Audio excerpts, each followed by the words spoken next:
今日はオーストラリアでの車の買い方を紹介していきたいと思います。今回の動画では中古車を個人から買う流れを紹介している動画になってまして、今回の動画で紹介する私たちの車も実際にバックパッカー、留学生から買った車になります。オーストラリアに来て個人から車を買おうかなって考えてる人や、オーストラリアってどういう風に車を買えばいいんだろうっていう風に考えてる人にとってためになるように動画を作りました。この動画では7つの項目に分けて紹介していきたいと思います。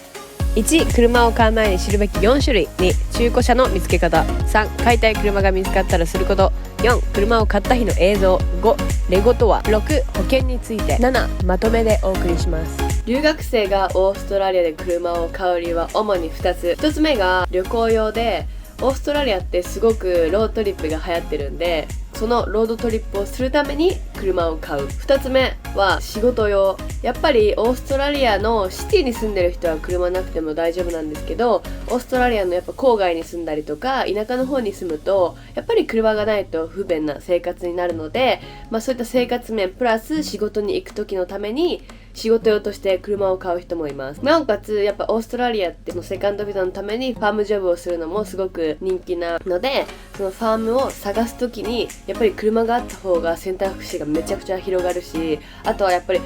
ファームで働くって時に家からファームの場所が遠いから自分の車で行くか、それか送迎代を毎日払って仕事場に行くかっていう、そういった意味でも仕事用で車を買う。オーストラリアで車を探す時に目的によってどんな車が必要なのか知る必要があります。ってことで車の種類を4つに大きく分けてみました。1、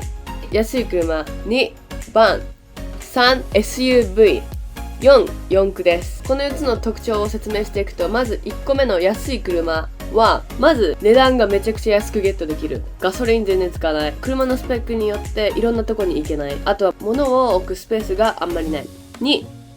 バンの特徴はスペースがめっちゃあって、なおかつめちゃくちゃ心地よくて、心地いいっていうのはバンを改造してロードトリップ用にしたりとかすると家みたいな感じで過ごせるのが結構メリットです。でもそのバンの車で行ける場所に限りがあります。3、SUV っていうのは4億よりもちょっとスペックが低い車なんだけど、でもビーチで運転できたりとか、やっぱりオーストラリアめちゃくちゃビーチがあって、オーストラリアのビーチって運転できたりするので、そういった時にバンだとやっぱり重くて埋まっちゃったりとかするので、 SUV 持ってるとビーチで運転しやすかったりとか、あとやっぱりオーストラリア激しい道多いので、そういう激しい道とかも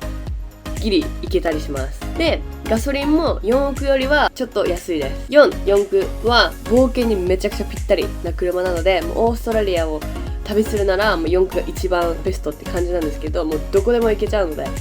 でもガソリンが高い。あと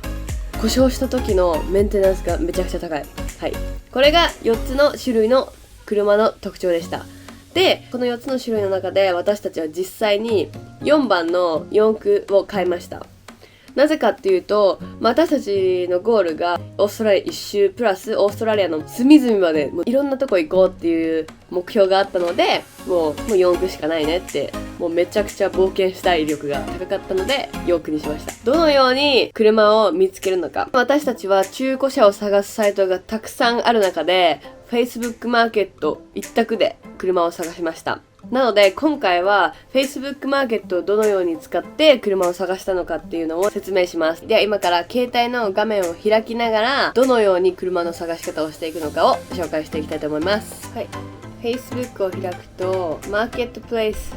っていうところの画面にまず行って、でそこで開いた後にこのサーチのボタンを押して、で今回じゃあ私たちが買った車のトヨタプラドを検索していきたいと思います。で検索した後にこの左上にある場所をちゃんと自分の今いる場所とか今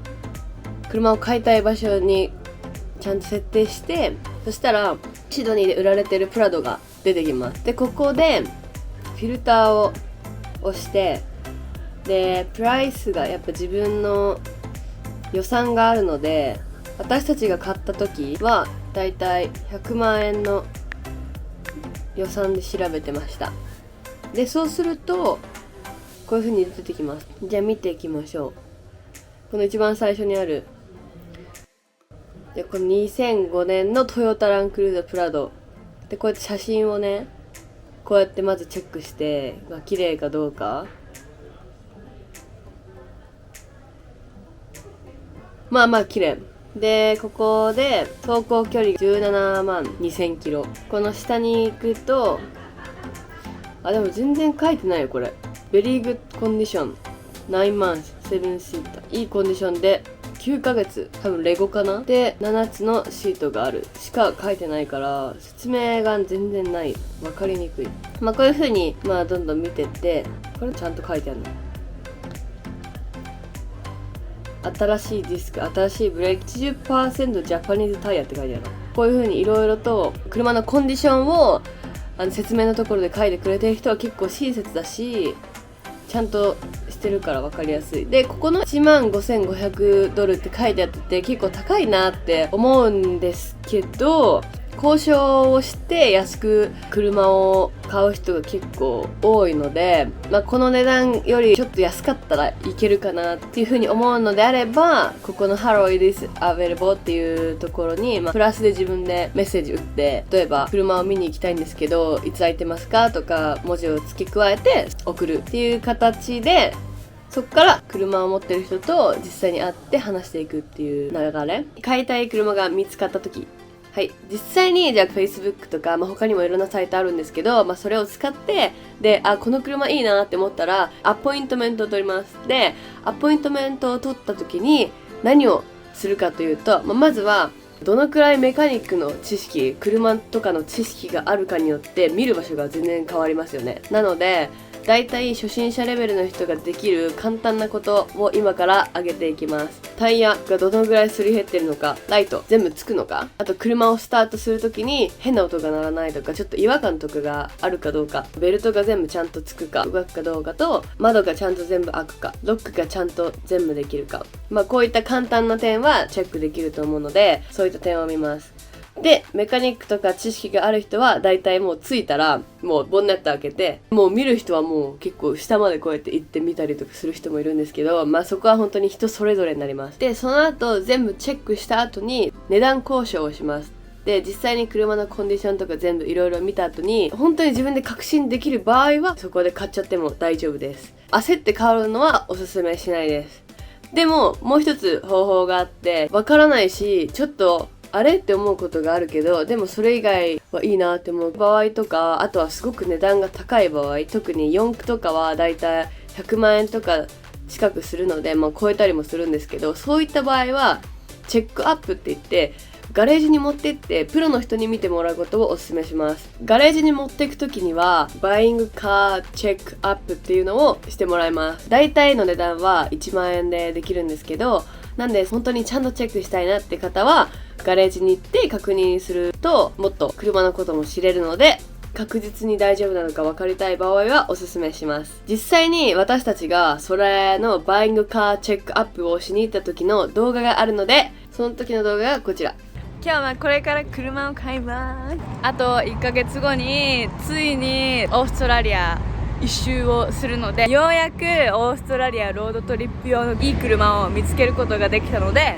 今日はその車の状態がいいのかっていうのを調べに来ました。で、本当に状態が良かったら今日買う予定です。やっぱり中古で買うので、その車の状態が良くなくて故障しちゃったら本当に意味がないので、そのチェックを今日する予定です。ちゃんと車の状態が良くて買えることを願って、はい、今日は朝からマンリーに来てます。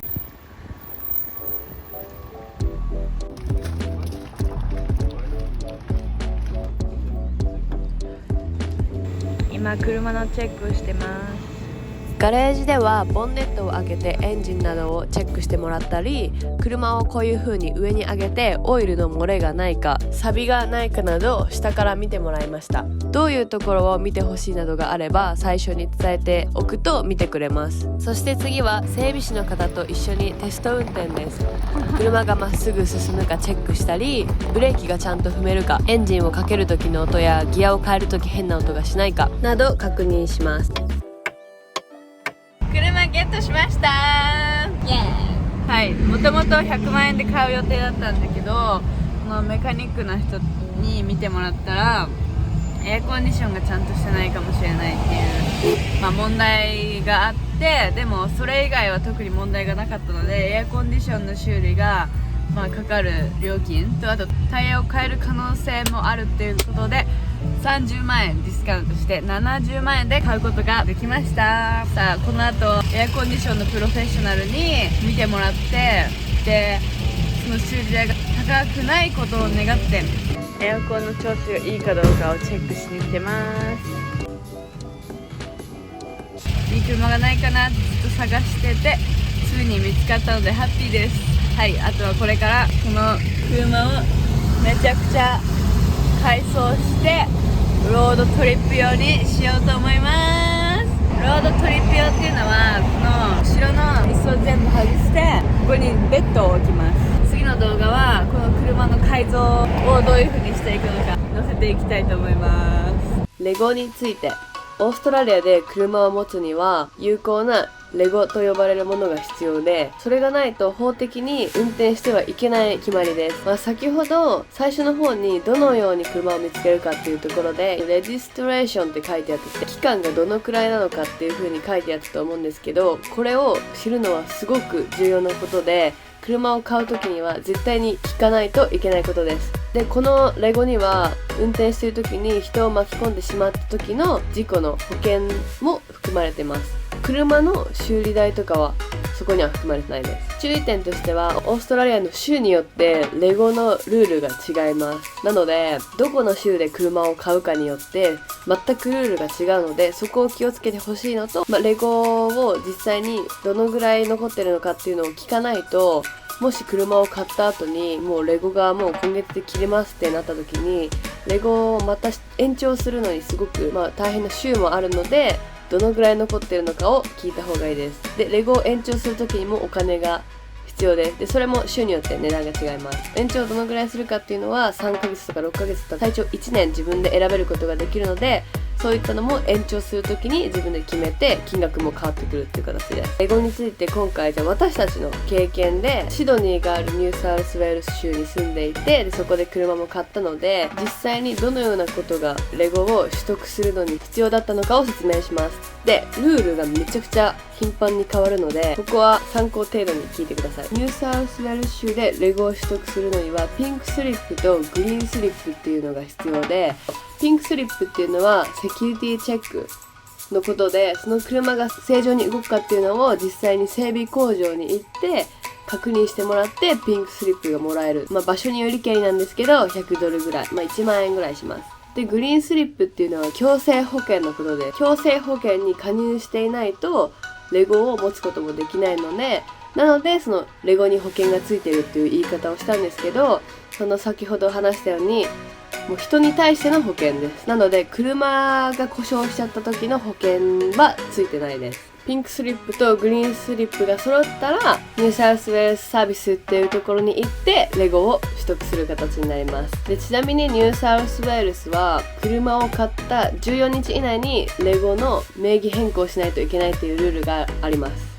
で、これがニューサウスウェールズ州のレゴのルールなんですけど、例他にクイーンズランド州とかを出すと、クイーンズランド州は逆に車を売るときに RWC っていうのをやらないといけなくて、それが、セキュリティチェックの名前なんですね。なんで名前からまず違うっていう。RWC を持ってるか持ってないかっていうのを車を買うときに確認しないといけなくて、ありますよって言われたところで、油断はしちゃいけなくて、車を買うときに売る人が RWC チェックをしてるから、もう大丈夫だ買っちゃおうみたいな感じで買うのも実は危なくて、ちゃんと自分でチェックをしないと、たまに RWC やりましたっていう風にやっぱ嘘つく人もいるので、そこはちゃんと自分で車を見に行った時に大丈夫かどうかをちゃんと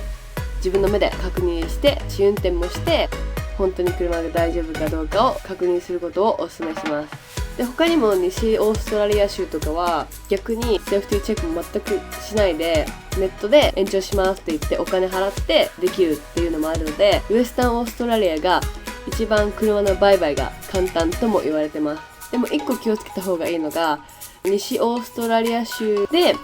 西オーストラリア州じゃない車のプレートを買うとするじゃないですか。そしたら西オーストラリア州にプレートを変えないといけないので、その時にセキュリティチェックがいるんですね。でそのセキュリティチェックがオーストラリアの中で一番厳しいと言われてるセキュリティチェックなので、そこのセキュリティチェックで引っかかると、ここダメです、ここダメですって言われると、そこで全部修理をしないといけないんですね。で修理をしてからプレートがゲットできるっていう形になるので、そこでめちゃくちゃ修理代がかさんでしまいます。なので西オーストラリア州で車を買うときは、西オーストラリア州のプレートを買うことを強くお勧めします。そういった意味でもう全然州によってルールが違うので、車を買うってなった時はもう州ごとのレゴのルールをチェックしてから買いましょう。今回レゴに関して伝えた情報は、車を自分で買う際にもう一度調べて自分で確認してみてください。なぜかっていうと、もうオーストラリアってルールがめちゃくちゃ変わる国なんですね。なので今はどんなルールなのか、何が必要なのかっていうのをちゃんと確認しないといけません。レゴについては Google で調べたら結構簡単に出てくるので、あとは現地でオーストラリア人とか留学生の友達に情報を集めて聞いてみてください。保険なんですけど、そのレゴに保険がついてるからといってそこで安心しちゃうと、事故があった時って基本的に車もダメージあるじゃないですか。でそこがレゴの保険にはついてないので、もし自分が当てちゃった車がめちゃくちゃ高い車だったりとか、自分の車の故障した部品がめちゃくちゃ高かったら、それ全部自分で払わないといけないんですよ。なんで保険とかもそのレゴの保険だけではなくて、プラスその車の修理代も保険してくれる保険を契約することをおすすめします。オーストラリア旅してるともういろんな動物がいるんですね。で特にカンガルーとかいる街もあるので、カンガルーが車にぶつかって車が故障しちゃったりもするので、そういった意味でもオーストラリアを旅するとは特になんですけど、街でも全然事故はありえるので、そこはレゴの保険以外に他のちゃんと全カバーしてくれる保険に入ることもおすすめします。最後にまとめです。車を買うときはいろんな人の意見を聞きながらたくさん調べて買うことを本当におすすめします。でもし車に詳しくなかったら、車に詳しい人と一緒に行くことをおすすめします。やっぱり勢いで買っちゃったりとか焦って買うのが一番危なくて、何も見ないでもう OKOK みたいな感じで焦って本当に車が必要だからって言って失敗してる人も見てるので、慎重に調べながら見ながら買うことをお勧めします。個人的な意見なんですけど、車を買う時に友達とシェアをして、割り勘ですよねで買うことをあんまりお勧めしません。なんでかっていうと、その車を買った後とか一緒に旅行してる時とか仲悪くなっちゃって疎遠になるとかよくある話で、目的が変わっちゃったりとか、やっぱここに残りたいとか俺はあっちに行きたいとか、やっぱりそういう風に何があるかわからないので、そういった時にめちゃくちゃ揉めるとか喧嘩になるとか、車どうするっていう風になることが多いとよく聞くので、実際に私の友達とかでもそういう場面になってるのを見たことがあるので、実際に買う時にシェアで買うのはあんまりおすすめしません。オーストラリアには車でしか行けない場所がめちゃくちゃたくさんあるので、オーストラリアで車を持ってるだけでいろんな経験を豊富にできます。なのでそのためにも慎重にたくさん調べていい車を見つけましょう。じゃあ最後までご視聴ありがとうございました。